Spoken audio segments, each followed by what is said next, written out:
কুয়াশায় ঢেকে থাকা জলাভূমির মাঝে এক বিশাল কুমির তার সবুজ চোখ দুটো জ্বলজ্বল করে চারপাশে তাকিয়ে আছে। তার নিঃশ্বাসেই মাটি কেঁপে উঠছে। হঠাৎ পাথরের আড়াল থেকে এক কালো বিষধর সাপ বেরিয়ে এলো। তার চোখে সোনালি আগুনের ঝিলিক আর মুখ থেকে টপটপ করে কালো বিষ ঝরছে।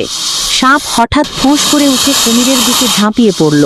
কুমির বজ্রের মতো গর্জন করে জল ছিটিয়ে তার বিশাল চোয়াল মেলে ধরল। সাপ তার দাঁত কুমিরের ঘাড়ে বসানোর চেষ্টা করছে। কুমির লেজ দিয়ে এমন এক আঘাত হানল যে চারপাশের গাছপালা ভেঙে পড়ল। দুজনেই জলে গড়াগড়ি খেতে খেতে লড়াই করছে। জল যেন ফুটতে শুরু করেছে। কুমিরের দাঁত সাপকে চেপে ধরল, কিন্তু সাপের কালো বিষ কুমিরের চোখে ছড়িয়ে গেল। উভয়ের গর্জনে পুরো জলাভূমি কেঁপে উঠল। ঘন কুয়াশা সবকিছু ঢেকে দিল।